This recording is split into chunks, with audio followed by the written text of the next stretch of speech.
we go! Here we go! Here we go! We're gonna have a fiery Sterling today.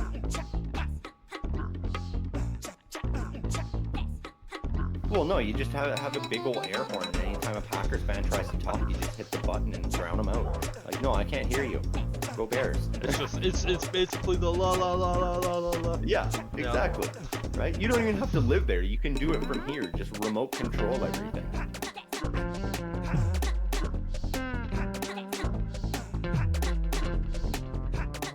Yeah, I'm pissed off, man. Fuck the NFL at this point.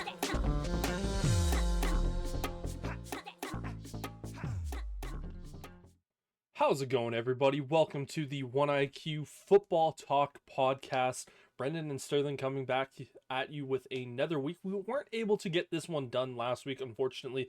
Work schedule for me just kind of got a little bit crazy last weekend, and ultimately we couldn't get that one done. But we're back, and boy, oh boy, we got shit to talk about. But first, Sterling, my friend, how are you? I'm here. Like it's an interesting week being a Pittsburgh Steelers fan. I feel like maybe before we get into too much of that, we should talk about the couple of big trades that happened this week. You know, let's talk about the good stuff before we get to the bad stuff. It's rough being a Steelers fan at the moment. It's very confusing. So yeah, you know, we didn't get a chance to come on here and talk last week, but that's maybe for the better, because within 24 hours of when we would have, two big trades were announced. You know, two wide receivers leaving their teams, going to new destinations. The big one, as we've speculated for the last couple of weeks, Davante Adams. That trade finally gets done. He's going over to the New York Jets to be reunited with his good old butt buddy, Aaron Rodgers. Yeah, this was one of those trades where I thought was almost dead in the water, because when the Jets fired Robert Saleh, I looked at it and went, you are really, if you're going to make that trade with the Raiders for Davante Adams, my God, that offense better be spectacular. It better be Super Bowl caliber starting offense. And yeah, this Jets team, again, we're going to talk about that game a little bit more. Again, we didn't really dive deep into it during our game picks video, because both of us universally agreed, kind of going into this week, this is one of those games that was best left for us to rant about, because there's things that piss both of us off with this. But yeah, Davante Adams goes back with Aaron Rodgers, and they are reunited, and it feels so good. And it's going to be an interesting test to see how Davante Adams and this Raiders offense is going to handle one of the best defenses in the league, in that Pittsburgh Steelers, on Sunday night in Heinz Field. Again, I don't even know what the hell they're calling it now. I'm not going to call it that. But yeah, this is an unexpected, not unexpected move. Because again, when Davante Adams announced for a trade, we all went, okay, have fun in New York wearing green. And then they fired Robert Saleh, and we're like, okay, well, this complicates things. Right, and then right after that, we were like, oh, maybe he's going to be wearing the I don't know, I guess kind of black and gold, and going to the Saints to play with Derek Carr. And then Derek Carr gets hurt. And it's like, okay, now he's not going to the Saints. What the fuck is happening? Then we're just sitting back going like, okay, well, if it wasn't the Jets and it's not the Saints, it's hell for sure not going to be the Chiefs. The Steelers have a potential option, and the Bills have a potential option, and we're just kind of sitting back. So much. They do, and so, but it was just one of those things where you could poke holes in basically every single team that could have potentially tried to trade for him. Because again, you look at the Bills, they want to try to keep that salary cap low, because they're kind of in that retooling stage of this season. And the Steelers, again, they need a receiver badly, and we'll talk more about that a little bit later. But it was one of those things where it's like, the Raiders might end up just keeping this guy, which would be insane to think about. But then, of course, you know, get a message early Thursday morning. Devontae Adams is with the Jets, and then he's on McAfee show behind Aaron Rodgers, just kind of looking like a prisoner of war. Just it was hilarious to see. But then not too long after, the Browns trade Amari Cooper to the Buffalo Bills. So the team that played on, what was it, Monday Night Football? Both Yeah. teams decide we're going to go after the same wide receiver. The team that wins, it's like, fine, we're Buffalo. We'll go after Amari Cooper. Guess he's going to be the best option for us anyways. At least he's going to be consistent. Well, I mean, and it was almost a necessary move because, like, you're 100%. battling for that AFC title. Those two teams really are the contenders for that title right now. And so the Bills look at that and go, shit, they just went and got Aaron Rodgers, Devontae Adams. We got to get Josh Allen a receiver. Nothing's been working. Amari Cooper, great option because honestly, that was one that I was looking at for Pittsburgh.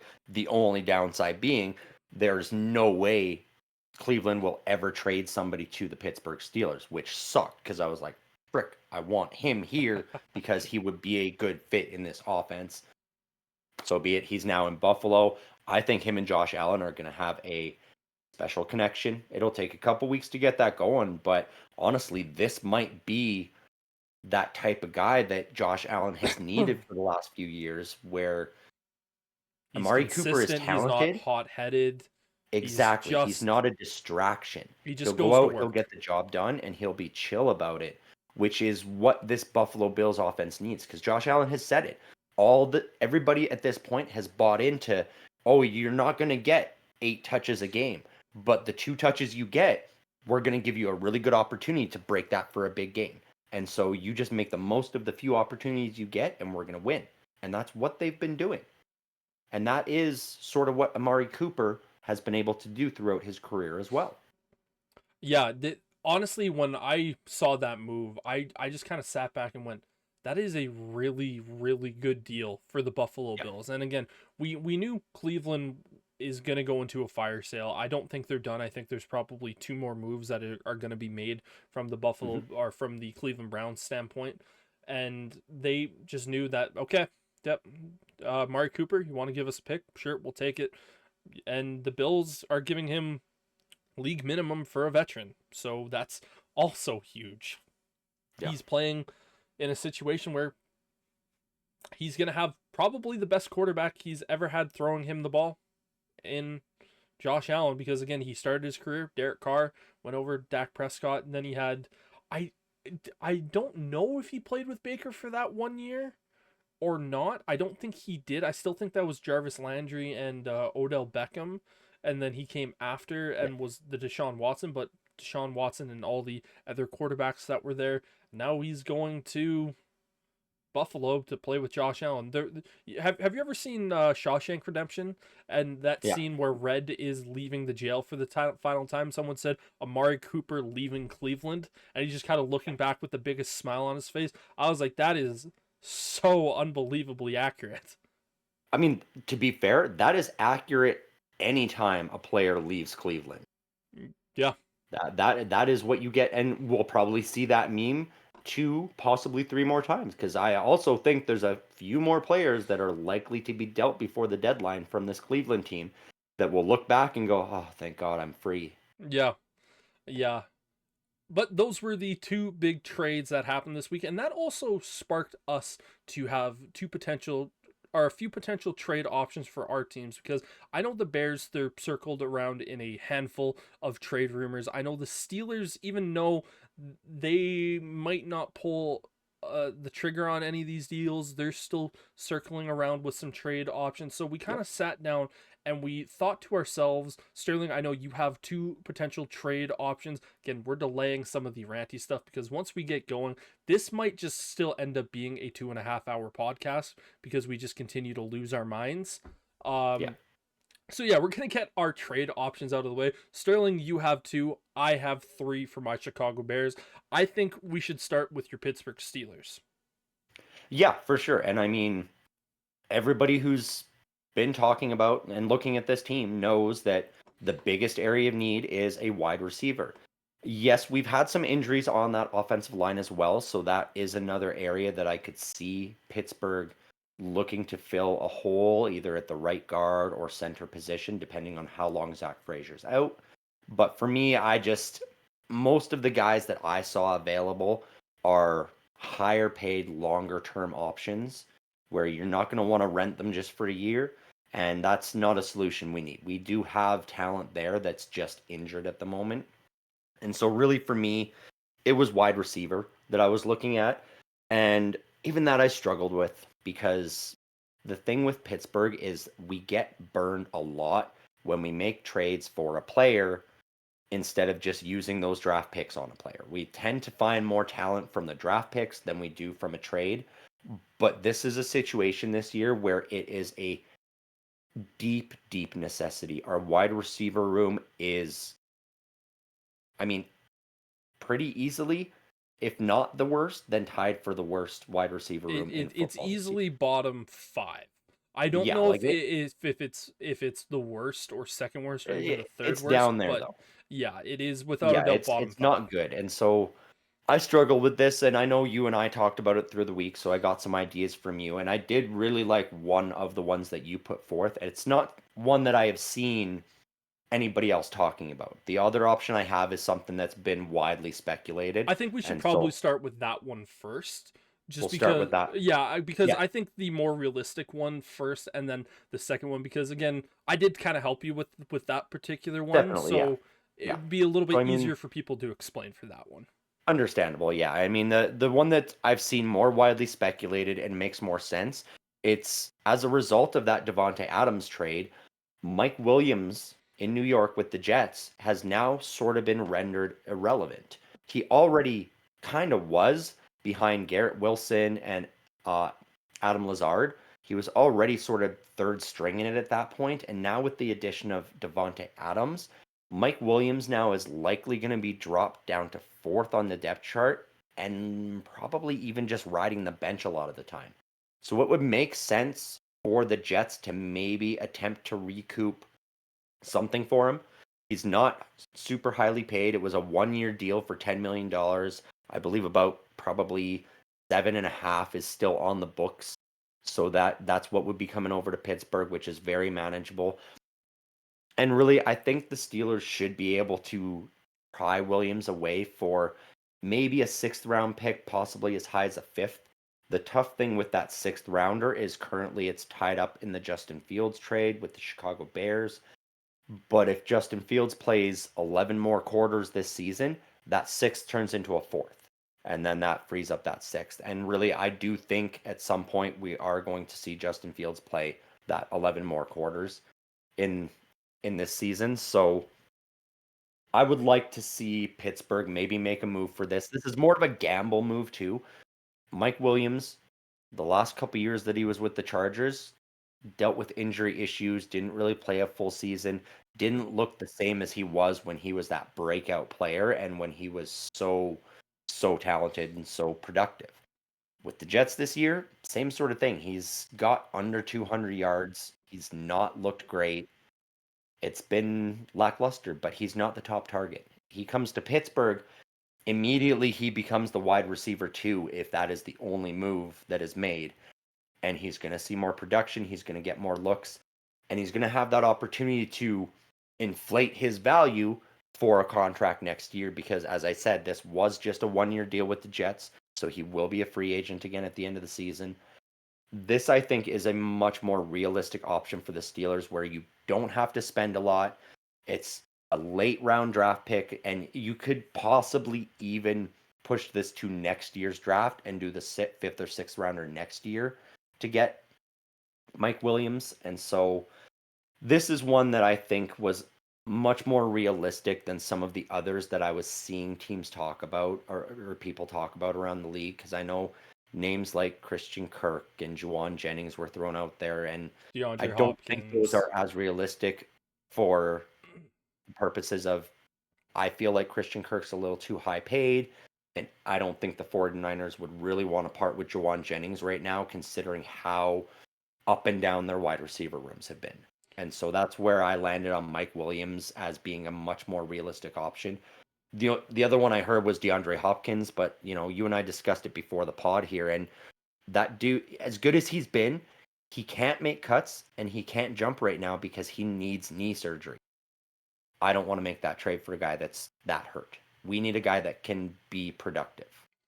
Yeah, I just look at Mike Williams and go, this is such a boom or bust type situation, and it's not even boom or bust. It's one of those things where I think the Jets would probably be even willing to part with a 7th round pick or get a 7th round pick for him because they drafted Malachi Corey in the draft this year. I think he was a 2nd or a 3rd round pick, so they put value into the wide receiver position.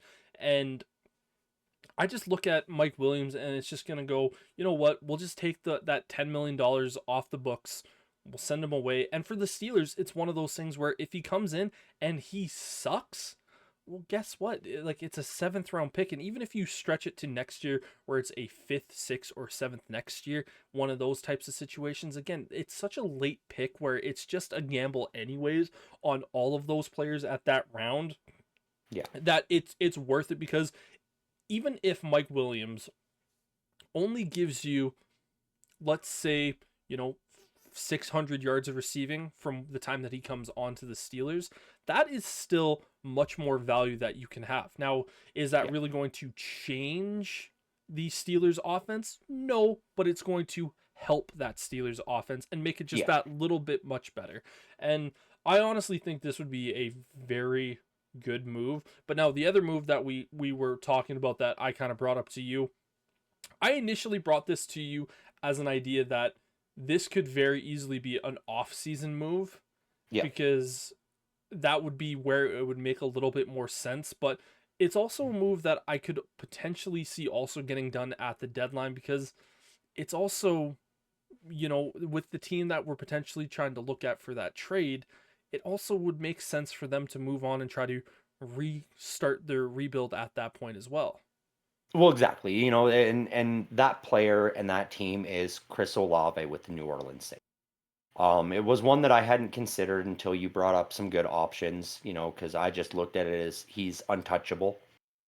But we've seen it in the past where guys in their 3rd and 4th years on a team that's set to rebuild, the team looks at it and goes, we're going to get rid of him and get a 1st-rounder back and just reset that clock on our wide receiver, because we just don't have a quarterback. We don't have a team right now.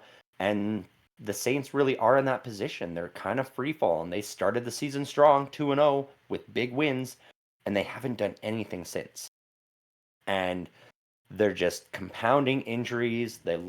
Carr's out with an injury, and Spencer Radler has not looked great at this point. And also, I wouldn't be surprised to see Alvin Kamara dealt before the deadline, which makes that team that much worse already right there. And so if you're going to make that move anyway, why not also move Chris Olave out, get a 1st-round pick back from the Steelers, which for me, I feel like that's good value, because looking at next year's draft, that is likely where the Steelers are going to spend that 1st-round pick anyway. And so all you're doing is jump-starting that, sending that 1st-rounder away now, getting the wide receiver who's already kind of established in the NFL. We know he can play at the speed of the NFL, and he's good. It gives you some real options and competition for that wide receiver 1 spot. And he's also, from what we've seen in New Orleans, got a bit of a cooler head than what Pittsburgh currently has as their wide receiver 1 in George Pickens. The Saints are in cap hell. Mm-hmm. I know Chris Olave is not super expensive. He's got 1 year left at a $6 million cap hit next year, and then a 5th-year option that the team can pick up, being that this is his rookie deal. But that's something I don't think the Saints are going to really be doing anyway with what they're looking at. They need to really look at a true rebuild. And so this was one that I looked at, and if the Saints keep losing, I think it's more likely that it could happen at a deadline point. If the Saints had won on Thursday night and then continued to win going towards the deadline, I'd say all bets are off. No chance of this happening. They're going to try to make a push for the NFC South. If they keep losing, you might as well start the sale now if you're going to get a first round pick from a team. And I think Pittsburgh would be smart to call them up and go, hey, we'll give you a first rounder this year and maybe even throw in like a fourth rounder next year, even a conditional fourth where, say, Olave does well enough that it helps Pittsburgh win a playoff game. Or say it's Olave signs a contract with Pittsburgh and that turns that conditional fourth into a third next year or something like that, where you just sweeten that pot and you make it worthwhile for New Orleans to look and go, as much as we love this kid, as much as we've invested in him, they're right. We need to rebuild. We need a quarterback before anything else. What's the point in having a star wide receiver here if there's nobody to throw him the ball? And so that is sort of my hope. And honestly, it comes down to a thing of if Pittsburgh can somehow get both of these trades to happen, then this wide receiver room all of a sudden looks like a contender. Is it the best? No. Is it top 15? Probably not. But it's then in the top 20 It's instead a serviceable of the bottom five. It's a real wide receiver room. Exactly. At that point, you've got wide receivers for sure. And so that is a big thing for me. And there's options that Pittsburgh could send back towards New Orleans that would sweeten this deal. I know at the end of the year, Pittsburgh needs to decide, are they paying Najee Harris or are they paying Jalen Warren? If Alvin Kamara is on the trade block as well for New Orleans, maybe you send Jalen Warren down there to fill that gap to lower the cost on Chris Olave, or just to sweeten that pot and make it that much more enticing for them to let a guy like that go. Yeah, and this was one of those moves where I kind of initially brought it up to you, and you kind of initially kind of had some of those question marks of like, really, do you think this is a possibility? And I was like, yeah, and we've seen it the last few years of where it almost is kind of worth it to allow a team to draft a wide receiver, see what he's capable of doing in the NFL, and then making that move a few years down the road and trading for him. We saw it with Stephon Diggs when the Bills traded for him, really helped out Josh Allen. We saw it with AJ Brown when the Eagles traded for him to get Jalen Hurts a weapon. We saw it with DJ Moore coming into Chicago to potentially help out with Justin Fields. And the other reason why I like this move so much is because Chris Olave and Justin Fields already have a very, very good working relationship. That year that Chris Olave was potentially going to, or that year that Chris Olave came out in the draft, Fields was asked who he wanted the Bears to draft, and he said, if Chris Olave is still there for us at our pick, that is who I want to draft. They were best friends at college. They had a great relationship, and going in, we think Justin Fields should be the quarterback of the Steelers moving forward into the future.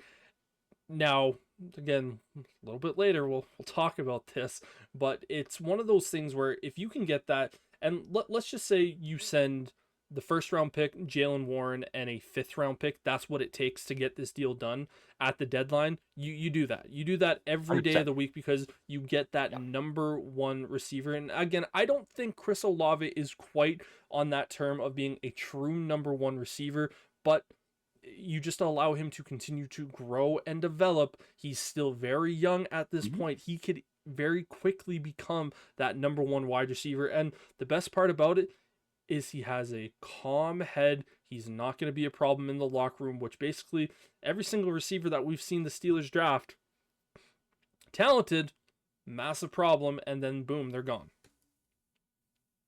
Yeah, 100%. And I mean, that's what it is. This would just be a great addition. Yes, he's not a number one right now, but he very much still has that potential. Yes. Because I'm just looking here to see where he was taken in that draft, because he was also one that was looked at by the Pittsburgh Steelers in that draft, but he went 11th overall, which was well before the Steelers pick, and so they weren't able to get a guy like that. Yeah. Because that was another one, you said your Bears were looking at him. I know Pittsburgh was looking at him then as well.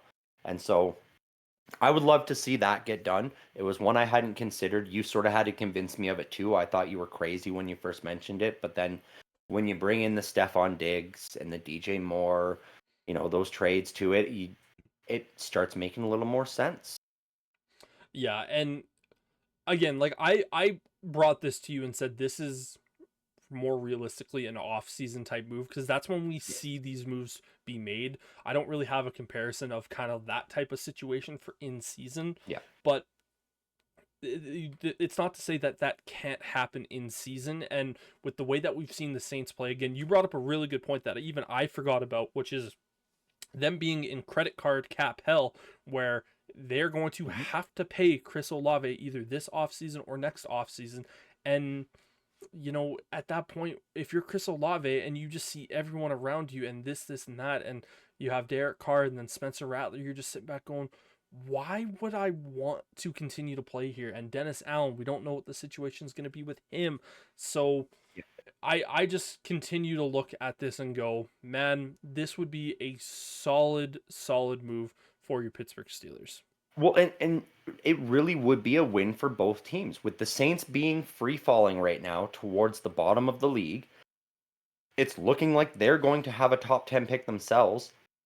And then you add in a late first round pick, like mid to late, because usually the Steelers will finish in that 18 to 23rd pick, somewhere in there. You add that in there, you're going to be able to likely grab a wide receiver to replace Chris Olave. And your team right now is just decimated. We've talked about Alvin Kamara likely on his way out. If not at the deadline, he's not re-signing next year. So you're going to let him walk for nothing if that's the case. Carr's hurt. Raheed Shaheed just had surgery this week, and so he's probably out for several weeks, if not longer. At this point, you might as well field all the youth that you've got and just do your best and hope for a top 5 pick at this point if you're New Orleans. The only thing that I have concerns about with this trade is that Olave is currently hurt, and I don't know the extent of that injury. I'm pretty sure it's just concussion. I could be wrong on that, but it is one of those things where I go, if you can get past that and say, you know what, like, we trade for him, he's hurt here at the moment, but we are comfortable allowing him to get healthy for a week or two, and then having that long-term situation, that'd be a very great move for the Steelers. Well, yeah, and I'm completely comfortable with that because trade deadline is week 8, I believe. I think it's week 9 this year because they pushed it Yeah, back it is week 9 because it's first week of November there. We're in week 7 now, or just ending week 7. And, like, the Steelers have a bye in week 10 as well. Or week 9. We have a bye in that trade deadline week. So, by all means, like, bring him in at any point when the Saints are comfortable with that trade. And you just let him rest up, get better, get acclimatized to this offense. And then when we get into that juggernaut of the schedule, that's when you can get a guy like this in there and making a difference and maybe surprising some of these big teams that the Steelers have to go up against late. Yeah. And now talking about, again, those were only the real 2 viable trade options than when we were looking at. Again, for me, we all know I took scouting courses that potentially could lead me to be general management. So you did rely on me a little bit more for this one, which is fine. I'm happy to do this. And those were kind of really the only options we saw for the Steelers that made sense. Because again, you could go after DeAndre Hopkins, but his cap hit is pretty high and the injuries. So it's this, and this. Cooper Kupp, I know people are talking about him. I think the Rams, even if they lose the next 3 games going into trade deadline week, I just really don't think the Rams are going to pull the trigger with that. I think they're going to sit back and say, listen, we haven't had Puka Nacua, we haven't had Cooper Kupp. It's just one of those things where you need to give this offense some time now that they're healthy to get things going.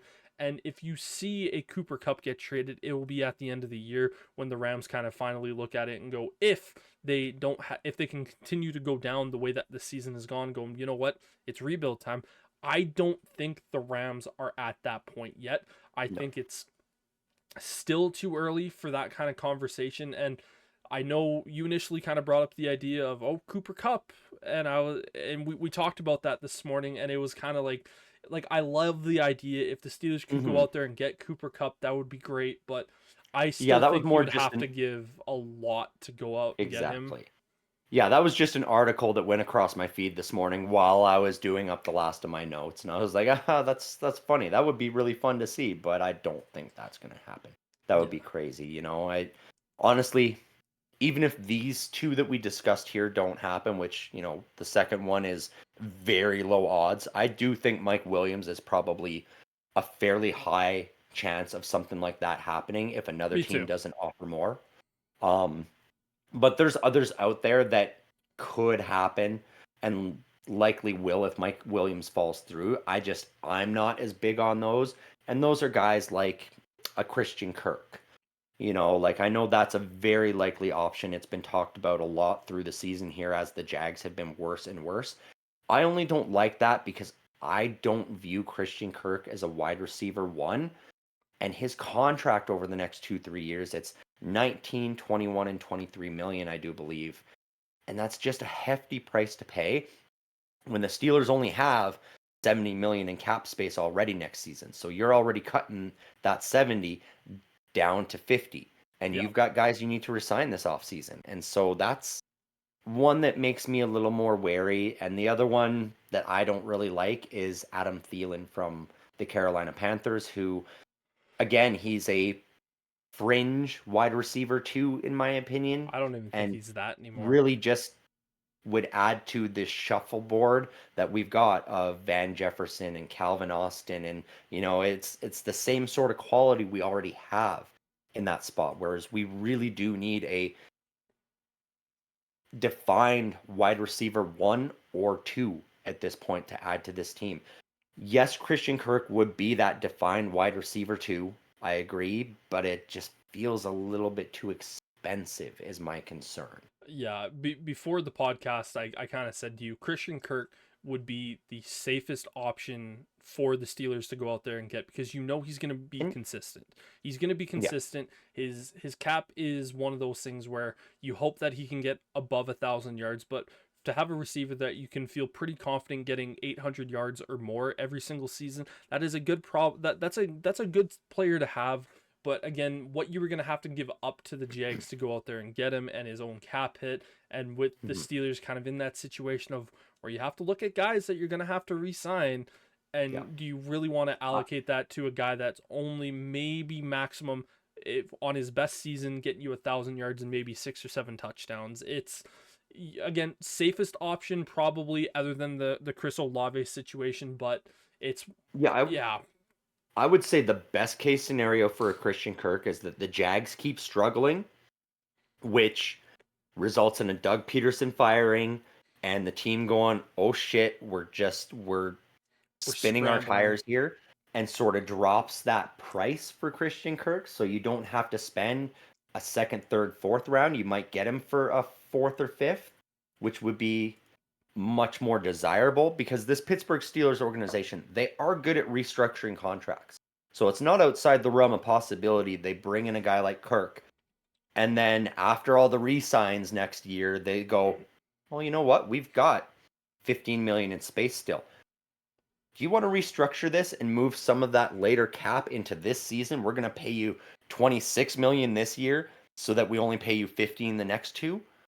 And if that were to happen, then that becomes a little more desirable. Yeah, you're way overpaying him next year, but then you're bringing that cap hit down. So you've got a reasonable wide receiver too in those final couple years of that contract. And you go, okay, this It's going feels a down as little opposed to safer then. going up at that point. Exactly. Yeah. Then it's like, okay, if you only get 800 yards, 15 million, I'm not as mad about. Yeah. So, talking about the three trade options that I can see for the Bears, these are all guys that have been swirling around. I'm going to start with the least likely option and the one that I would almost like again, all of these trade options I would be happy to see, but I'll start with the least likely one that I think will happen and the one that I kind of almost want to happen the least out of this one. And this is the Chicago Bears trading for edge rusher Trey Hendrickson from the Cincinnati Bengals. And I would love to have Hendrickson with the Bears. Him and Montez Sweat would make up a very, very fearsome duo. Again, Hendrickson already has 5 sacks on the year. Pairing him with Montez Sweat, that just creates a massive problem. And I think that puts the Bears defense firmly in control of being the best defense in the NFL. I think it very out drastically is better than what your Steelers do. Again, the Mhm. Steelers have great edge rushers that are all kind of banged up here at the moment, but even if everyone was healthy, I would look at it and go, I would put that Bears defense just ahead of the quality of every single player. But the problem with Hendrickson is that I don't think the Bengals would want to move on from him. And I think for the Bears, I'm pretty sure if I'm remembering his contract situation correctly here, he does have an extra season after this one. And so, again, you're not just getting him for that 1 year rental. And as we all know, I don't love 1 year rentals. I think that's just kind of a waste of a draft pick, unless it's a really late round pick. And for the Bears, you're likely going to have to send a second round pick. And I am not willing to move on from that Carolina second pick or second round pick. That, to me, that is way too valuable. That's essentially a first round pick right there. But he would basically just take this defense and turn it into something that you're going to look at, and 15 years from now, we'll be talking about this defense going, man, those 2 years with Montez Sweat and Hendrickson, that Bears defense, it's a top 5 defense of all time type situation. I think that would be a possibility, and that would just do so much more for the rotation of the defensive ends, because even then the Bears have had a really good rotation of their defensive ends, and just having Hendrickson and Sweat out there at the exact same time would be just terrifying for defense to deal with, because you have to stop Trevon Dexter, Andrew Billings, Montez Sweat, and Trey Hendrickson. Like, just that 4-man rush could easily overwhelm pretty much every single O-line in the entire NFL at that point. But there's a reason why I'm kind of a little bit more wary on that one. I don't want the Bears to go out there and try to trade for an edge rusher. I think they did that last year with Montez Sweat. Unless you can get a guy really, really cheap for maybe like a 6th, 7th round pick type situation, I wouldn't go for it. But even then, when you're kind of doing those types of picks, I don't know the quality of guy. Like, maybe you could convince Buffalo to send you Von Miller for like a 6th round pick, but then again, he's also suspended for a few more games, and I don't think he's that great anyways nowadays. And so he's making a bunch of money that I'm not sure I would want to give. So I would like Hendrickson would be the only real edge rusher I would say the Bears should potentially go for, but the pick that you'd have to give up would be a little bit more than what I'd want to give up on another edge rusher. But if the Bears were to do that, I wouldn't be upset, because again, that takes the Bears defense from going from a very solid top 3 defense, depending on the week, it could be 1, it could be 2, it could be 3. But with that one, I think it easily turns into the number 1 defense, and it's not close. Yeah, I mean, the tough thing with that Hendrickson trade too would be that's kind of the only bright spot that Bengals defense has. Yeah. And they need to keep every piece there. I mean, I'll throw another option at you when you're done all of yours, which is much more expensive, and I'm sure you will say, fuck no. But I think would be entertaining to see myself. Fair. Next option that I have is, funny enough, another Jacksonville Jaguars player, and this is Brandon Sheriff, the guard for the Jaguars, 32 years old.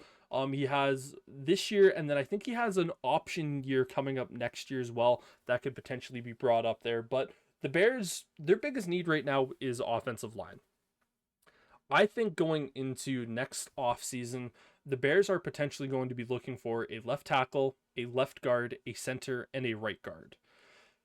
To me, I don't care if you spend big on all, because the Bears have $70 million in cap going into next season.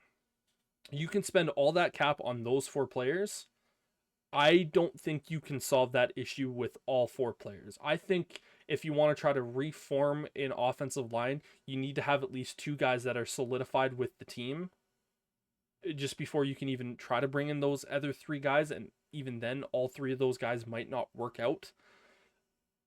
And Sheriff coming in, I think, again, with the Jags, you're likely going to be giving away a 5th, 6th type round pick.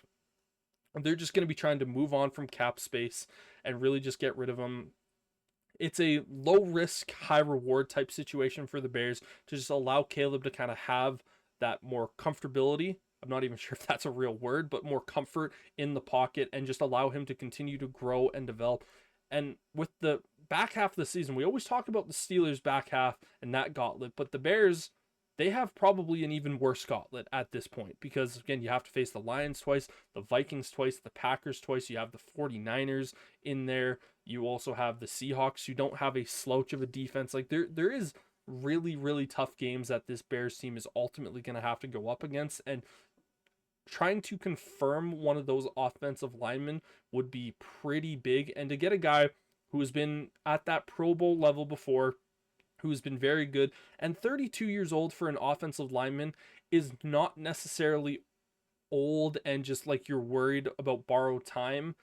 Again, we saw Andrew Whitworth play until I think he was like 38 years old and play at one of the highest levels in football. So for me, I look at that and I go, this would be a solid move. Again, you can get him for like a 5th, 6th round pick. That is a move that I think the Bears ultimately kind of have to pull the trigger on, just because you can just add that. And if you keep that void year for next year, that adds so much more value just because you're going to have that extra guy there. And let's just say you draft a left tackle and a center and you sign or you re-sign Tevin Jenkins. Well, boom, like that just makes it easier. There's a lot of options with this trade that just help this team out. Yeah, no, this is a good move for your team. And honestly, Brandon Sheriff was one of the O-line options that I looked at for my Steelers as well. The tough thing is with that $11 million cap hit, the Steelers only have $10 million available. And so that's the tough thing, is it would take some shuffling and some moving around. So I thought that was a little less likely. It wouldn't surprise me to see Pittsburgh throw their name in that ring, though. Neither would I. Brandon Sheriff, but honestly, that makes more sense for your Bears because you have that space available and you could pick up that option year. If this was my team, it would very much just be straight to free agency next year. We'd be voiding that next deal. Yeah, and the problem for the Steelers in this one is that they would be doing that out of necessity because of injuries. And as opposed to the Bears, they would be making this move out of necessity just because they need that type of a player. And Matt Pryor, I think, has done a bang-up job at that right guard position ever since coming in to replace Nate Davis. But it is one of those things where I don't trust Matt Pryor. Again, once you start to get into the games against the Lions, the Packers, and the Vikings, once you get into that gauntlet, to me, that's when it gets a little bit scary. And we've already seen Caleb taking a handful of hits this year that I don't love. And adding this type of move, I think, would be very good for the Bears. Now taking a look here at the final deal, and this is the one that I am going to be sitting back and going, if the Bears don't make this move, I will be pretty pissed off. Because I genuinely think and genuinely believe that if you can get this guy, this is a move that sets your franchise up for probably the next couple of years and really ultimately makes a good move. And this is another offensive guard. This is a 3-time Pro Bowler that is, no matter what, he has a contract this year and next year, no void situation, no option years. He's just here for the next year. And that is Wyatt Teller from the Cleveland Browns. He's been on IR for the last few weeks due to an injury, and he hasn't come back off of it. But if you can get Wyatt Teller, who has just been a dominating guard these last few years, that is going to be huge for this team. And now Wyatt Teller, his cap hit isn't small. The reason why I think the Bears would be a perfect fit for this is because you can send probably a 5th, 6th round pick, similar to what you would get from Brandon Sheriff, to the Browns, because you're going to be looking at them going, listen, you guys are in cap hell going into next season. You need to find a way to get away from a lot of these big time cap hits that you have. Wyatt Teller, 28 years old. He can come in and be the anchor of that right side, put him right beside Darnell Wright, our 1st round pick from a year prior, and just kind of have that little bit more solidification. And again, when I talk about 5th, 6th, it may be a 4th to 6th in those types of ranges. That is a move where the Bears can afford the player. They can look at a team saying, we are not going to expect you to cover any portion of the cap. We will take every single bit here.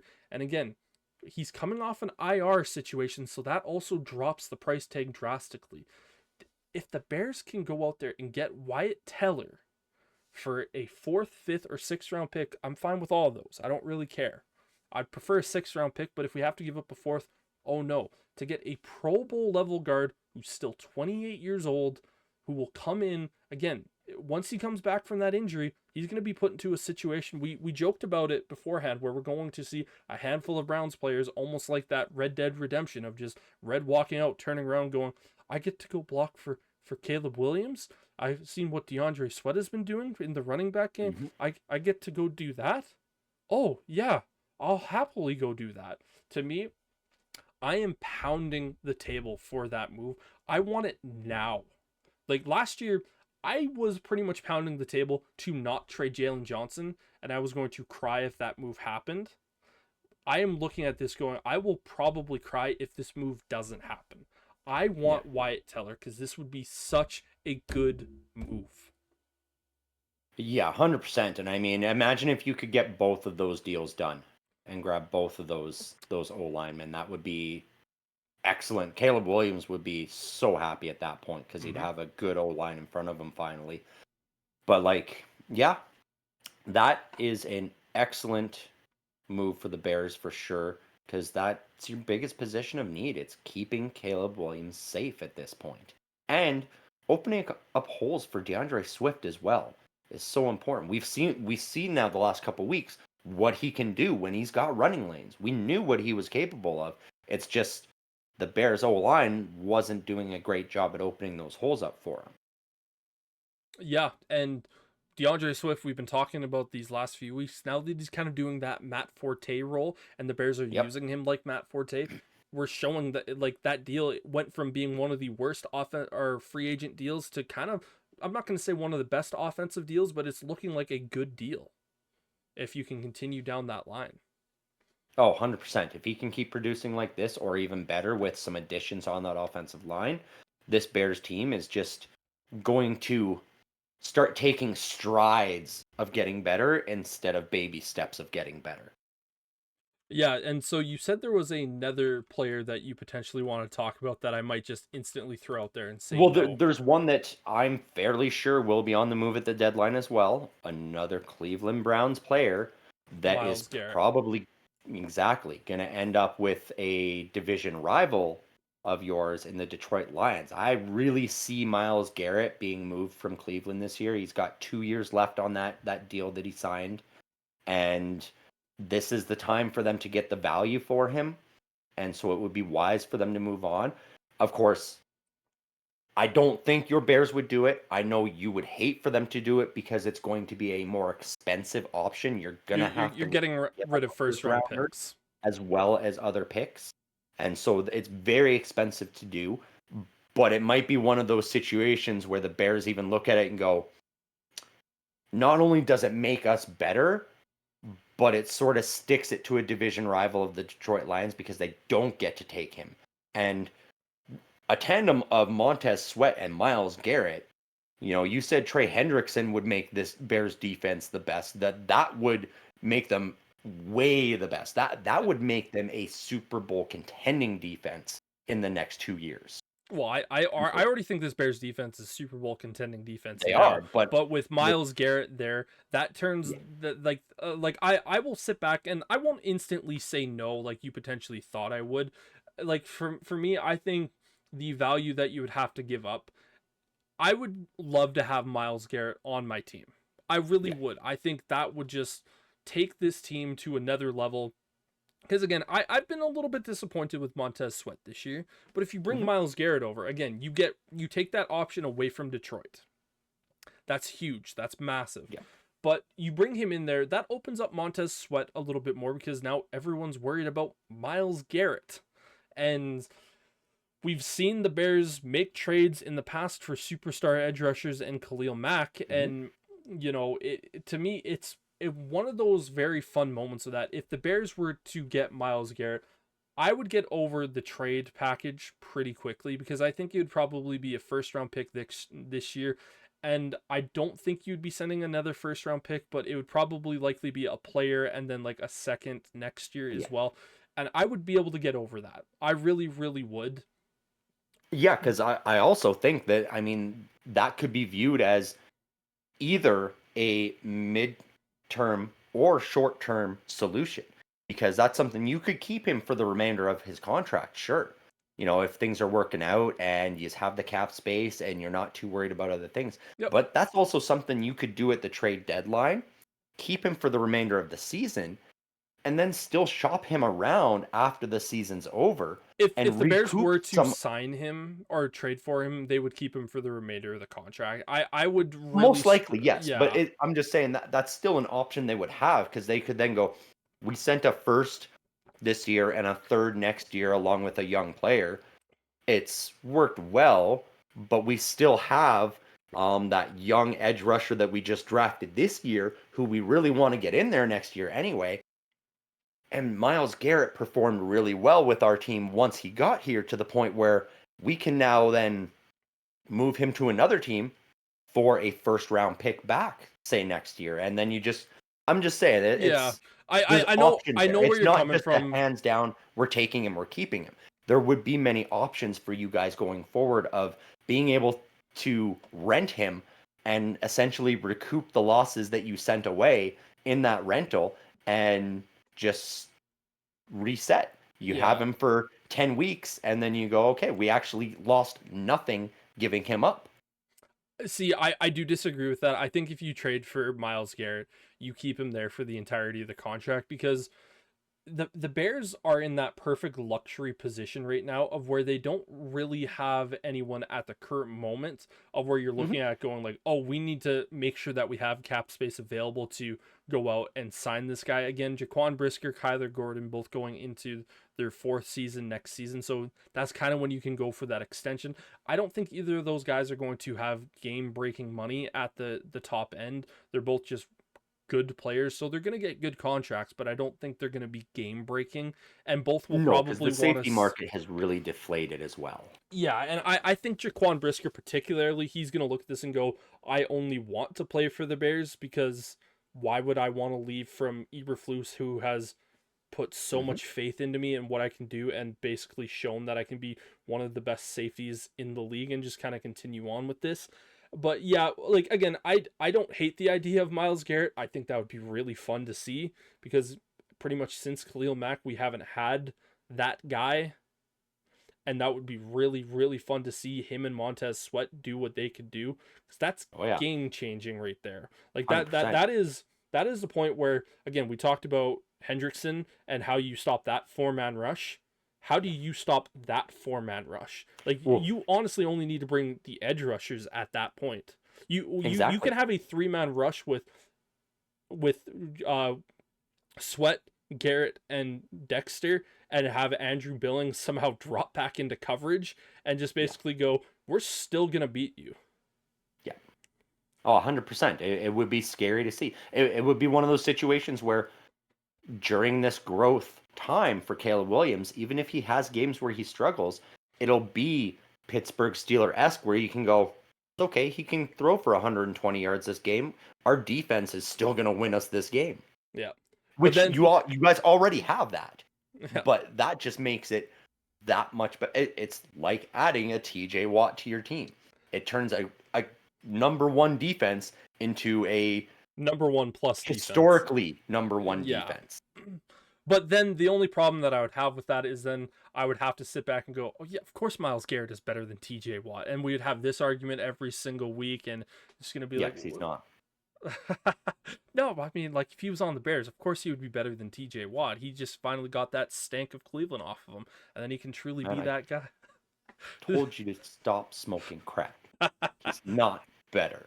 But that would be the conversation we would suddenly have every single week. We would be having it every week, but you'd be wrong every week. So. You would just be sitting back going like, shut up, shut up, shut up, shut up. Yeah, sure, you got 5 sacks this week, but shut up, shut up. Right? But we've kind of ultimately delayed this a little too long, because again, we jokingly said at the beginning of this podcast that this could genuinely turn into a 2.5 hour, which again, because we ultimately started to separate the videos because some of our podcasts were becoming too long with the game picks and this one, but we're already at an hour at this point. We are not skipping this conversation. No. What the fuck are the Steelers doing? And if I people don't. if people don't know what we're referring to, this we record this video typically on Saturdays, and throughout the week there was speculation that Russell Wilson was going to get the start. Now you and I have already had this conversation. We had this conversation Wednesday night when we recorded some of our other videos. We did it off camera, but now it's confirmed that Russell Wilson is the starting quarterback for the Pittsburgh Steelers. Thank you, George Pickens. Because that is solely Pickens' fault that he has now been announced the starter. Mike Tomlin said his plan was to not announce the starter until the last possible moment before the game. That was what he was planning to do. And George Pickens last night was like, oh yeah, I've been working with Russell a lot more after practices this week since he's getting his first start this week. And I think Mike Tomlin probably wanted to drag him in the office and slap him silly after that, because you basically just showed the hand that Mike Tomlin had. What that hand is and what game he's playing, I don't fucking know. Because this has got to be the first time we've seen a quarterback with a winning record who is, granted, not playing elite football, but he is playing good enough football to win games, be benched because there's a veteran there. I don't understand. I'm a believer and a proponent in Steelers football, which is greatness. That if you're not playing great, the next guy's going to get an opportunity. And fine, Justin Fields has not been playing great. But we haven't had a great quarterback play since probably 2018. So at this point, I'm happy with good, because it's better than Mitch Trubisky was. It's better than Kenny Pickett was. It was better than Ben Roethlisberger was at the end of his career.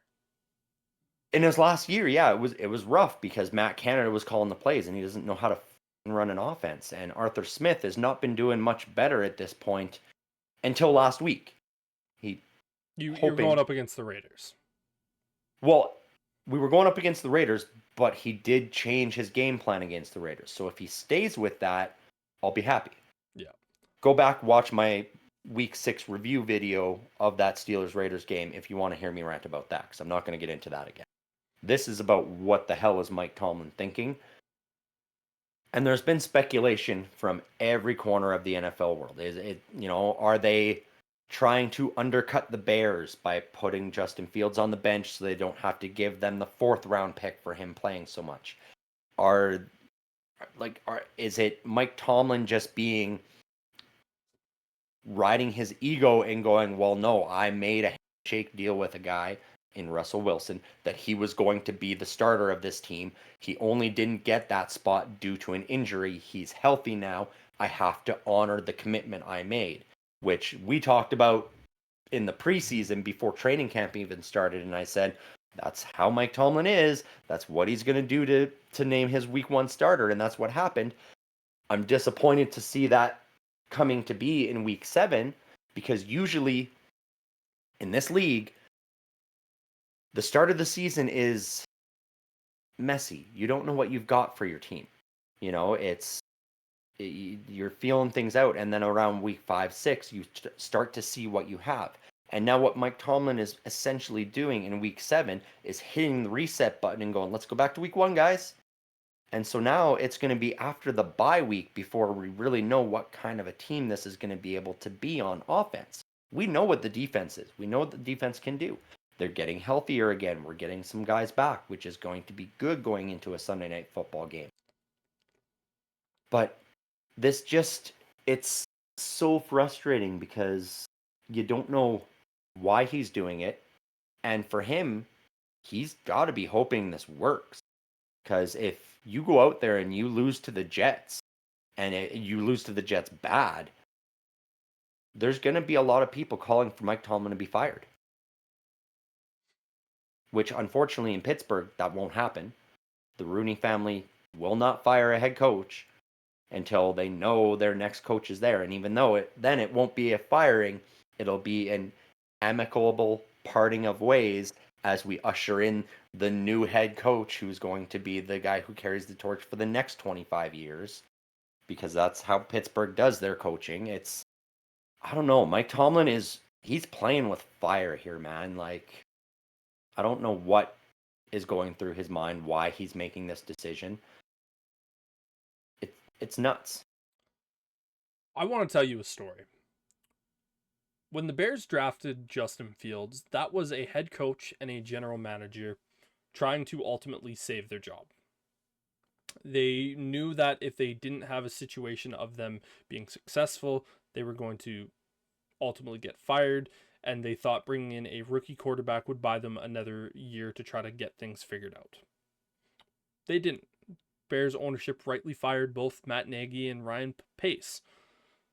Ryan Poles comes in. He sees the absolute clusterfuck of a mess that the Chicago Bears team was. He looked at it and went, you know what? We realistically could probably win 7 to 8 games with this team.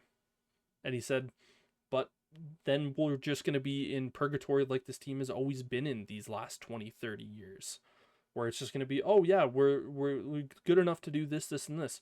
I'm going to build this the proper way. I'm going to build this like the Chiefs built it. Ground up. We're going to tear it down. We're going to be the worst team in the league. I feel really bad for our second-year quarterback, and we're putting him in a really tough situation, but that's kind of what we have to do to have long-term success. And they saw enough out of him in that season 2 to go, you know what? You didn't have it be perfect for you. And you showed that you are a capable player. And guess what? You rushed for over 1,000 yards. Only the third quarterback to ever do that. We're going to get you DJ Moore. We're going to bring in Darnell Wright and have you a much better tackle and offensive line, and we're going to really test you in this second year when we should be better. Now, it wasn't perfect, and there was still a bunch of mistakes. Keeping Luke Getsy was one of them, and this, that, and the other thing, and not necessarily having the best offensive line and not maybe the best receiving core. Without doubt, not the best coordinator, but ultimately it came down to he just didn't get the job done, and we have a generational prospect that literally fell into our laps. We're going to trade you to the team that you want to go to, and we are taking less of because we respect you and we like you. The Bears have done a lot of things wrong for Justin Fields. Mm-hmm. They have never done something this disrespectful to him. And I say this because Justin Fields, again, has he been perfect this year? Has he been spectacular? No. But he's grown. There's never been the history of play in the NFL ever where a team that was 4-2 and had a quarterback with a 10-2 touchdown to turnover ratio. And now, again, he doesn't have the 10 passing touchdowns. You count the running touchdowns and you count the interceptions and fumbles. He only has 2 turnovers this year. And you are moving away from him.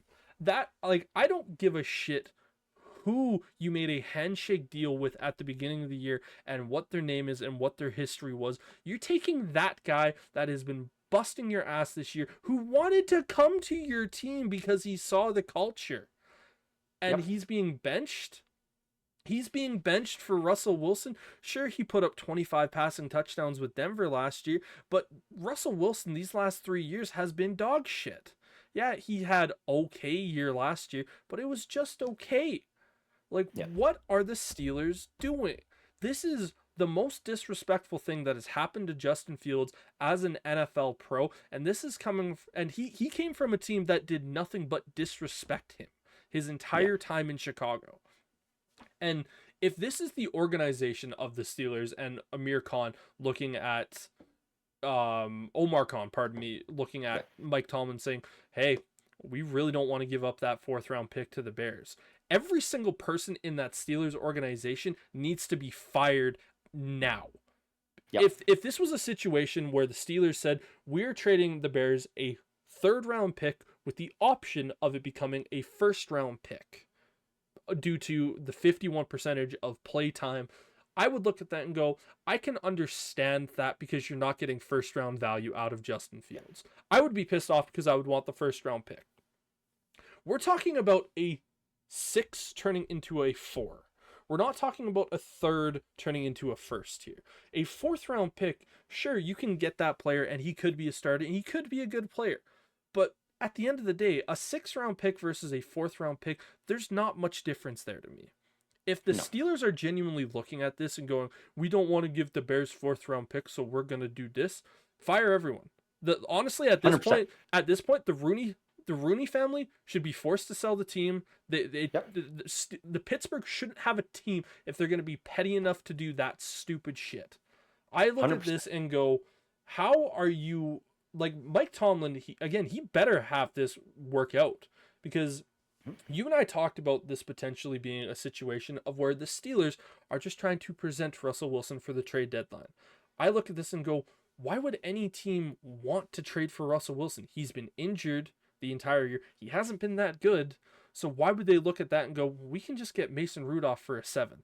We can get this guy for a 7th. And sure, it might not be perfect, but like, who the hell is going to trade for Russell Wilson at this point? And I just go back and I go, if that's the case and no one trades for him and you just go right back to Fields, and let's say the Steelers lose these next 2 games, which is entirely possible. Yep. Let's say they win a game and they lose a game, but Russell Wilson looks bad in both of those games. If you go back to Justin Fields at that point and you just go, oh, we think we're just going to get better play out of Justin. We wanted to try that. Just fire him at that point. That is a stupid move, because with the Steelers now announcing Russell Wilson as the starting quarterback, you can't go back to Fields unless he gets hurt, because then you're just admitting you were wrong. Like, no matter what, this is the Steelers have to be hoping Russell Wilson is going to be a good quarterback for them and give them better play than Justin Fields, because we've talked about the first 6 weeks, who has the chemistry? Fields. You already said that they're hitting the reset button going back to week 1. We're in week 6. You're 4-2. You're about to go through an absolute gauntlet. Like, you can't be affording to reset at this point. I know at the beginning of the year, I just immediately said Fields needs to be the starting quarterback. And you went, yeah, you know what? I'd rather Wilson kind of take some of those hits early in the year. And yeah, sure, Fields has taken a few hits this year, but what Fields gives you is the explosive play with his legs that Russell Wilson doesn't give you. And we've already seen that so many times this year for the Steelers, where it goes from being a 5-yard loss with what Russell Wilson would give you to being a touchdown with Fields. I have never been as mad with a team's decision as I am right now. And again, I think maybe because you and I are very close in this matter and we want our teams to succeed, because we always have the goal of one day having our teams play each other in the Super Bowl. And again, I've always said I feel like the Steelers are the AFC equivalent to the Bears that have just ultimately won a coin toss that's given them a few more quarterbacks. But other than that, they're pretty much the same organization. This pisses me off. Like, this is the stupidest thing I think Tomlin has ever done. And honestly, I'm calling for his head now. That's fair. And it is. It's a terrible move. And just so I'm clear, I do not think at all that this is the organization going, yeah, we don't want to give the Bears a 4th-round pick. That was the most extreme take I saw anybody put out there, and I was like, that's just crazy. Yeah. I really don't think that's what I think this is purely Mike Tomlin's ego and Mike Tomlin's old school mentality of, I made a promise, I'm fulfilling my promise. That's ultimately what I think this comes down to. It's a bonehead move. It's dumb to do. It's a fireable offense, in my opinion. On the other 31 teams in the league, yeah. He won't get fired for this, though. Even if they go out and lose these next 2 games, he will not get fired for this. What will happen? I don't expect him to get fired in year. I would. He should. He should if that's what happens. I agree. But he won't. What will happen is if they lose these 2 games, I think we see Justin Fields get traded to the Dolphins, and Mike Tomlin has to lie in the bed that he made, and the Rooney family and Omar Khan are like, there, this is what you wanted, this is what you get. You are going to taint your own opportunity getting into the Hall of Fame because you made this decision. Yeah. I think that's what will happen because it's ludicrous.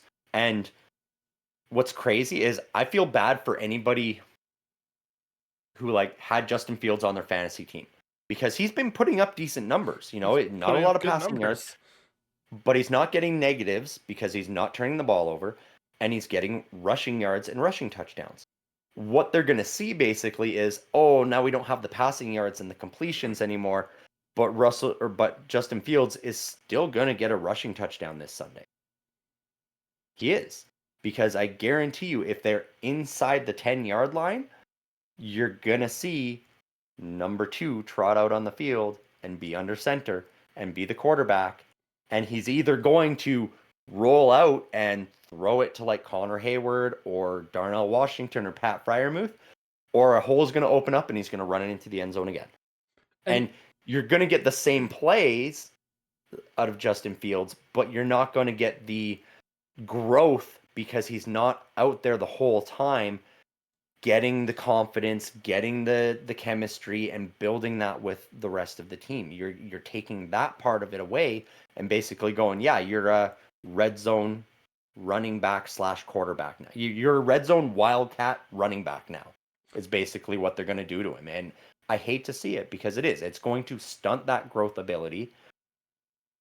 I hope it doesn't ding his confidence just because I do feel like Justin Fields likely went into this season in week 1 knowing this was going to happen because, as I said, Mike Tomlin's old school. He doesn't beat around the bush with guys. He doesn't sugarcoat things. I'm sure in week 1, he sat down with Justin Fields and went, look, Russ is hurt. You're starting. If you do well, you're going to keep starting until Wilson is 100%. When Russ is 100%, he's going to take this starting job. Don't take it personally. Yeah. And so the hope is that is what happens, and Justin Fields sits back.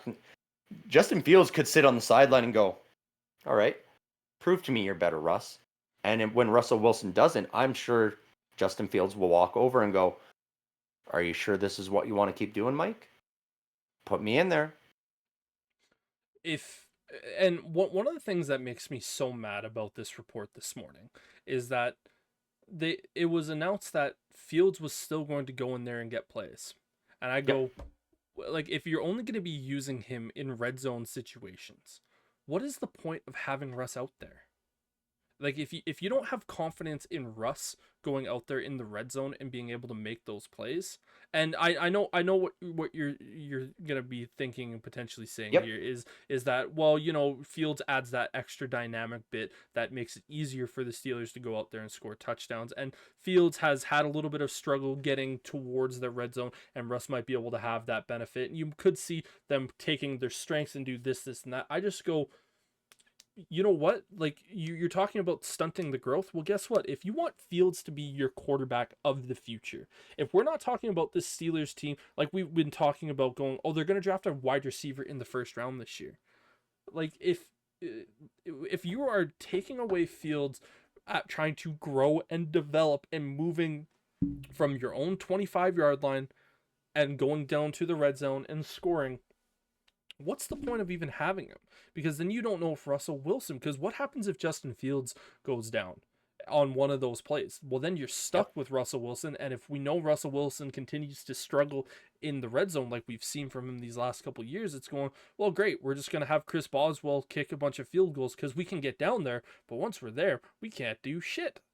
Like, it just is so frustrating because, like, again, I'm going to say it multiple times. This is a fireable offense because we have never seen it. And I don't care how old school you are, whether you sat both of these guys down at week number 1 and said, listen, Justin, you're going to continue to play until Russell Wilson goes out. And I figured they did have that conversation. But the big issue with this is that there should have been a caveat. It should have been, hey, Russ, if Fields is playing well and we have a good record, he's going to be the guy. Yeah, I mean, that's a tough caveat to have, though, because I feel like Mike Tomlin's mentality and the way he goes into it, he knew we were going to have a good record. Like I'm sure he looked at like we should have a better record. That Dallas Cowboys team is so fucking bad. We should be 5-1. And so the thing is like I don't know, man. I can't defend his decision because it's stupid. I would rather have Justin Fields in there. You know, like I said, week 1, yes, I was on the Russell Wilson train because I would rather have him in and let Justin Fields see what Arthur Smith wants to do from the sideline and then go out there and dominate. Week 7, this is a bad move. Even if it's the, oh, we want to preserve Justin Fields from having to go up against these bad defenses. Why? Because put him up against the Jets and the Giants defense because later on he's going to have to go up against the Eagles and the Chiefs anyway. Well, you want to see him go up against this Jets defense because they're a top 5 defense. Right? I mean, we know what Justin Fields looks like against a top defense though because that's just it. Yes, he has been better at not throwing interceptions, but every other stat that Justin Fields has is the exact same as what he's had his entire career in the NFL. Well, he only has the 1 fumble this year. He only has the what? He only has the 1 fumble. He's had 3 or 4 fumbles this season. Yeah, but he's only lost 1. He's only lost 1, sure, yeah. But he's still putting the ball on the ground. And yes. It's not always him recovering it. No, I agree. Like the fumble, like I only look at the negatives of when you actually lose the fumble. Yeah, you'll lose a couple of yards. That's essentially a sack. And but again, when you have a quarterback that is 10-2 for touchdowns versus turnover ratio, it's just so like it's impossibly infuriating for me to just sit back and this is the move. I know. No, I get you. It's infuriating. It's frustrating as a Steelers fan too because you're risking absolutely destroying this guy's confidence. You know, like the only hope that we have is this somehow puts a chip on Justin Fields' shoulder, and when he gets his next opportunity, he goes out there and lights it up. But as you said, that then runs the risk of him going out there being so much better all of a sudden, and then at the end of the year basically going, I'm going somewhere else. I'm going somewhere that's not going to bench me when I go 4-2. You know, and so this is huge risk for small reward. And it makes absolutely no sense. And it's frustrating. I get where you're coming from. I can't justify it. I know why he's doing it. And I disagree with it, but there's nothing I can do about it, unfortunately. Yeah. I still want Justin Fields to be that quarterback of the future. So I hope to God they find some way to make that happen because all they're doing right now is shooting themselves in the foot and making it less likely that that's going to happen. Unless there's something behind the scenes right now where Justin Fields' agent has already gone to them and been like, no, we're not signing with you. You know, and he already laid his cards out. But even then, why not go with the hot hand and try to win a championship? Even with how lackluster this offense is, maybe the defense surprises teams at key moments late in the year and they get that opportunity. I know it's still below like a 1% chance, but I don't know, man. Yeah, and you said something there where it goes, Fields ultimately saying that he's told the team that he's not going to re-sign with them and he's going to test free agency. At that point, if I'm the Steelers, I go, well, we're just going to keep playing you throughout these next few weeks and just continue to up your trade value. And because at this point, it can't get worse. Like if you have a bad game against the Jets, you go, okay, he had a bad game against the Jets, but then he can go out there and have another good game against the Giants. It's like, I just go, it would be easier to trade Justin Fields if you were the Steelers because, again, you've seen the improvement this year. And, I will say it could get worse. So, I mean, if that's the plan, if that's the thought of, oh, we're planning to trade Justin Fields, then I could understand because he could get hurt in those next 2 weeks and then you're screwed.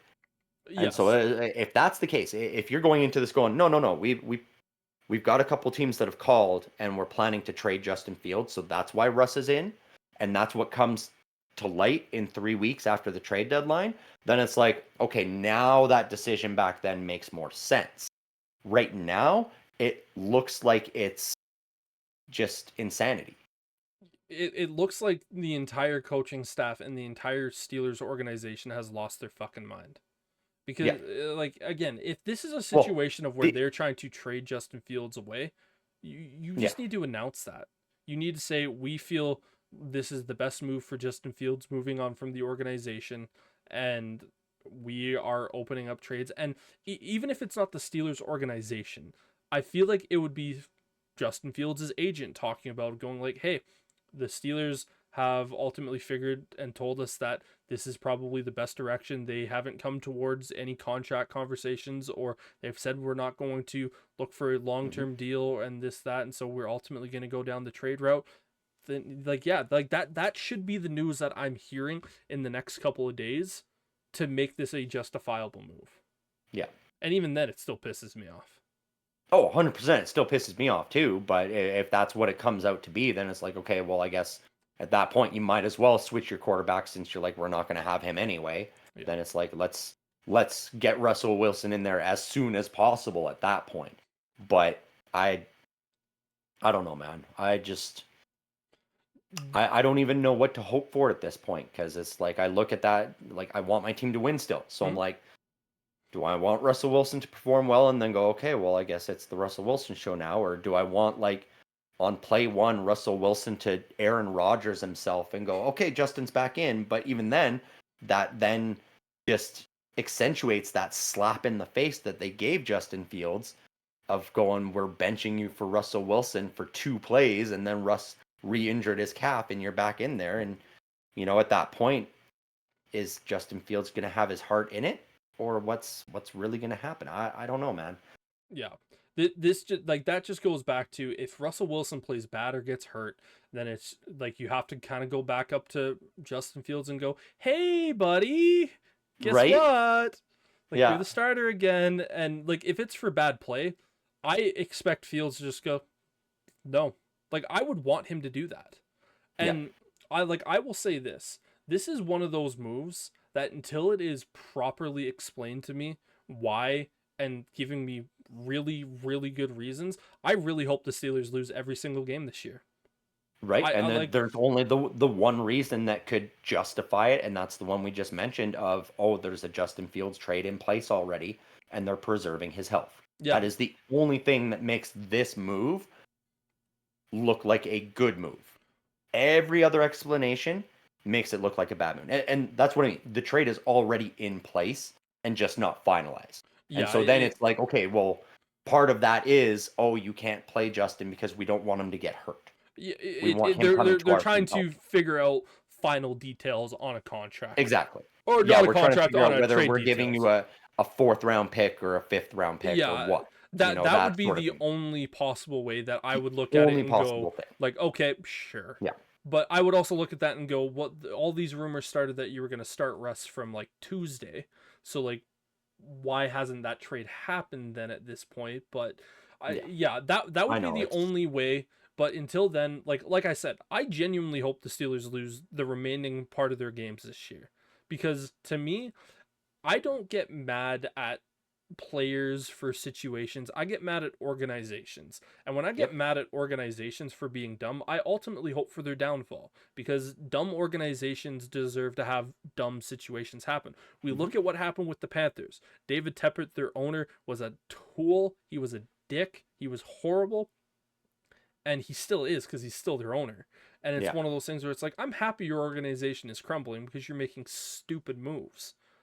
And you just so happen to help my team out. That makes it even better for me to hate on your team. But this is one of those things where I've always respected the Steelers organization.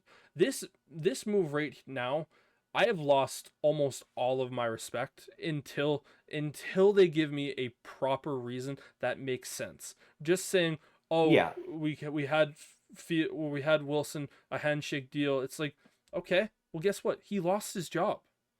Yeah. Well, yeah. I know. It's, hopefully this is just an anomaly moment for the Steelers organization, and they don't continue down this road of making bonehead decisions and turn into a Carolina Panthers, like every team, every organization will make a bad decision. Mm-hmm. They'll make a bad move. This is a big one, 100%. This is a fucking big mistake, but hopefully it doesn't continue. And I mean, hey, if you end up being right and getting your wish and they lose out the rest of the season, at least then maybe they'll have a top 5 pick and actually can draft a quarterback. And that's the case. And it's like, okay, so I guess their plan was to tank the season is what they were going for instead. They're like, 4-2 is not good enough. Baltimore's looking good. We're not going to make the playoffs. Let's just tank it, get Quinn Ewers or someone like that and see what we can do. But it's,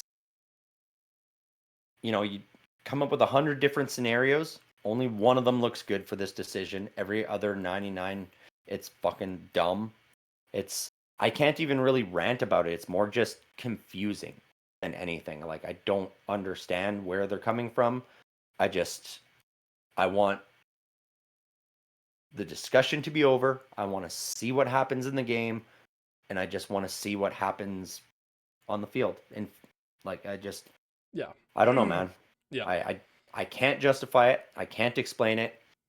I don't know.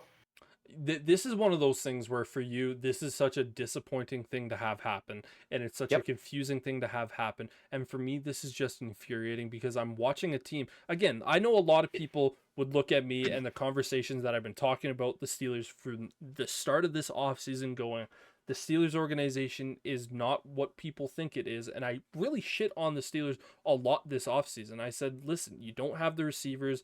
If you're going to start Russell Wilson, I think that's a mistake from the start of it. And the defense is only going to be able to do so much. This is one of those things where I've just been looking at this team going, it looks like they're just getting ready for just another 10-7 year, make it to the wild card, get eliminated first game, and we're just going to have that conversation over and over again. It's like, oh great, you got the 20th pick again. And that was my frustration in the offseason.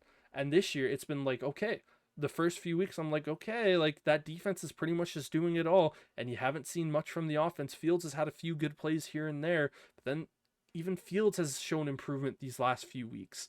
And yeah, he had the 300-yard game, which was huge. Last week his numbers weren't statistically amazing, but again, he didn't turn the ball over and put it in harm's way. And it was one of those things, it's like, okay, this was one of those games that was such a confidence builder for him against the Raiders, and you just pull the plug. Yeah. And I really hope the Jets go out there and throw 40 points down. The Steelers don't get a single touchdown. They have negative yards. Like, I'm looking at this going, like, this is just one of those things where, like, I'm more than happy to watch that team burn. And I hate it because I don't want to be the guy. Like, I was the guy that was really negative towards your team this year, going into the year. I get that. But that was for me being negative because I'm tired of seeing them being mediocre. Yeah. Now I'm just going, like, I want to see it burn. I'm throwing the gasoline and the match. Yep. No, and that's fine. I'm still hoping for them to win, obviously. As you should. The thing too is, like, as angry as I am with the decision, I'm still more keen to see Aaron Rodgers and Devontae Adams fail horribly. And so even if the Steelers lose, I hope it's because it's like a 6-3 game as opposed to Rodgers and Devontae putting up big numbers, because I don't want to see that. I want them to fail so badly. It's I don't know. You're hoping for the Jets move that ultimately is kind of the one that most people expect them to take them to that next level fails, as opposed to the Steelers and their move not working out that type of way. Right. But and like, what do we do if at the end of this game on Sunday night, like, Russell Wilson's stat line is over 400 yards with 3 touchdowns and no interceptions or something like that? Like, what do we do then? Because it's still, even if he puts those kinds of numbers up, this is still a confusing decision. It still doesn't make sense. I don't know, man. This is a no-win situation for Mike Tomlin, I feel like. That is a like that was a stat line that is going to be something, if it happens, is going to be a discussion for sure. What's Yeah. the discussion going to be between us if Russell Wilson has 100 yards and 4 interceptions and no TDs? I mean that's the easier discussion, honestly. That's a simple discussion. It's we were both right. You should have left Justin Fields in there. Let's put him back in there for the next game against the Giants. That's what that is. If that those are the numbers, I'd prefer that. You know, like him to have 100 yards, 4 interceptions. Justin Fields runs the ball in the red zone for 2 touchdowns, and the Steelers win 16-14. Then it's like, okay, well, Russ did nothing. Justin Fields and the defense still won us the game while he's benched. At that point, it's like, okay, experiment over. Justin Fields back in. Russell Wilson is cut, fired, shot out of a cannon.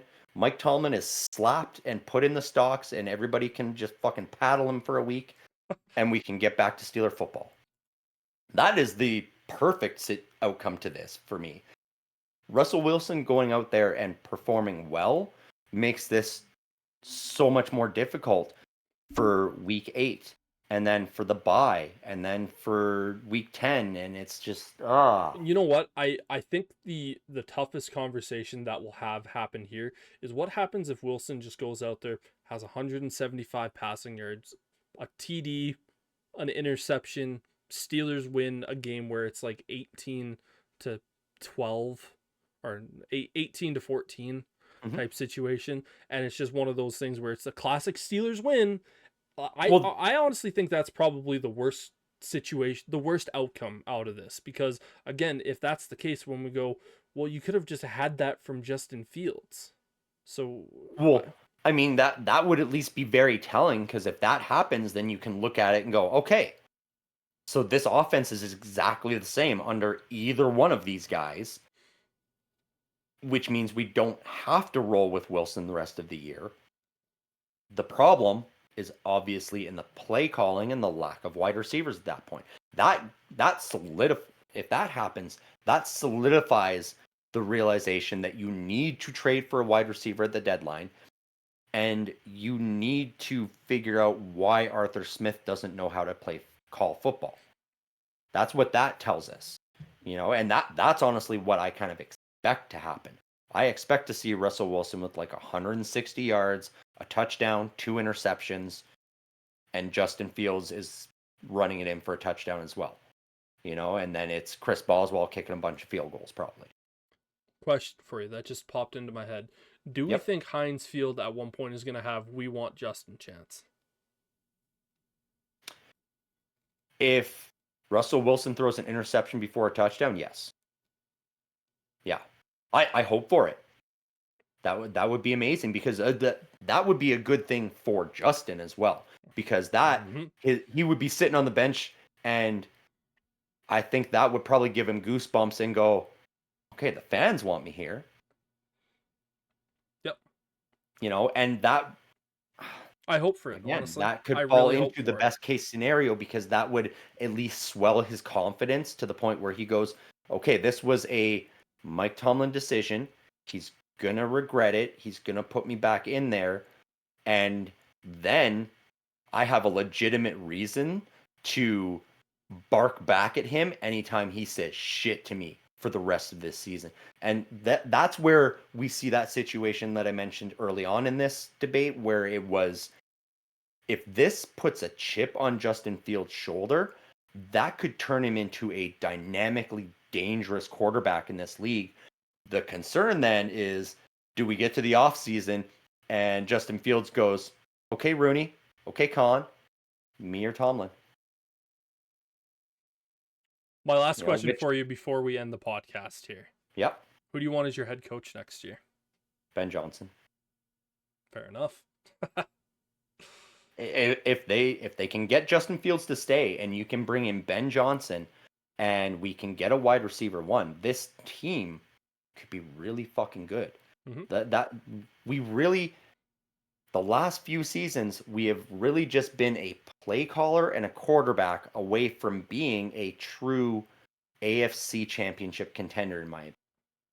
That has been the two things that have been lacking, is somebody that knows how to play football at the quarterback position and somebody that knows how to call plays at the OC/head coach position. I don't fault that on Mike Tomlin because he's not a play caller. He is a leader of men. I do fault Mike Tomlin in that because he's the one that hired the disabled kid to call plays for him. He did back to back. No, because Arthur Smith was Omar Khan's decision. They told him Mike Tomlin had no say in Arthur Smith. Remember that? That was the thing. When they fired Matt Canada, they told him, they're like, you don't get to hire the next OC, we do. And Arthur Smith only got hired because he was the only one willing to take the job. We wanted Cliff Kingsbury. We wanted other guys. Yep. None of them wanted to come to Pittsburgh. That's the tough thing. And Colin was like, we don't want you to choose the next offensive play caller because the last guy you chose ate crayons. And they're like, right? Okay, we have this guy. He does eat crayons, but at least they're like pencil crayons. Right. That's what it's feeling like until last week when finally he was like, all right, we have Najee Harris, who is a big beast of a running back. Let's just run it up the middle a few times to start the game. And that's all it takes is you let Najee Harris run the ball until he stiff arms someone bigger than him. And all of a sudden he goes, all right, I can run over guys. I don't have to run around them like Jaylen Warren does. I can just run them over. And that is what you have to do as an OC when you've got Najee Harris. It's like Derrick Henry. You let him run someone over, and then you go, game over. We just have to hand him the ball now because his confidence goes from here to here. Well, yeah, you definitely don't want Najee Harris trying to run around people because a Toyota Tonka truck could move around the corner faster than Najee. But I mean, we saw it last week. He stiff-armed Max Crosby. Yeah. And all of a sudden he's like, isn't he supposed to be one of the best in the league? And I just threw him backwards? Right. Forgot, I can do this. And then he did it the rest of the game. Like, did you see some of those runs he had? Oh, yeah. Oh, yeah. I was watching that game. Right? He's hit at the line of scrimmage, and then it's like, oh, but he gained 14 yards. What, didn't you say he was hit at the line of scrimmage? Yep. That's just Najee Harris doing Najee Harris things. And so that's... Arthur Smith keeps that going. It's like I said about the Ravens after that week 2 loss, where it's like, why aren't you using Derrick Henry? That's what I've been saying about the Steelers all year. Why aren't you using Najee Harris? All your other running backs have been hurt. So you don't have to be running back by committee. You can literally just be, here, Najee Harris. Run the ball. Yep. Right? I agree. And so they did it against the Raiders, and it worked. And then that fired the defense up. So they started doing shit. That is what this team needs to do going forward. That's what they need to do against the Jets. You need to, first 8 plays of the game, run it up the middle every single time until Najee Harris knocks somebody on their ass. And then you can start spreading the ball around because Najee's going to be fine the rest of the game. Yeah, but, I think I just wish Justin Fields was in there, man. Me too. And I know a lot of people are going to go, well, Brendan, you're a Bears fan. Of course you want that 4th round pick. I'm like, yeah, I do want the 4th round pick. But at the end of the day, like one of the discussions we talked about earlier, it's not as if it was a 1st round pick. It's a 4th, guys. Exactly. I could care less about a 4th round pick. Would I rather the 4th over the 6th? Of course. But at the end of the day, I'm not losing sleep over that. No, I think Mike Tomlin is losing sleep over his decision here, though. He should be. I feel like he might even be questioning his own priorities at this point and going, why am I sticking to my guns so hard in this? I think the only person on this planet that is walking around going, this is a good decision, is Russell Wilson. He's probably the only one that's like, yeah. Everybody else, including Mike Tomlin, is probably like, why am I doing this? Why is this happening? No. Like I said, we've exhausted this so much, and this was building throughout our game picks video. So if you didn't watch it this week, please go back and watch it because you can just see as that was going on. And once we got to the Steelers game, that's when it really started to go where you could just see the anger in both of us get to that point to where the last 3 game picks that we did, it was like, this is the team, these are the odds, these are going to win, this is blah, blah, blah, next team. I'm kind of glad we don't record this on say Tuesdays or Wednesdays when this news first dropped for me, because as incoherent as I probably was throughout this, I would have been completely unintelligible instead, because I was losing my fucking mind. Because that game on Sunday, I watched it and I was like, 32 points. We're good.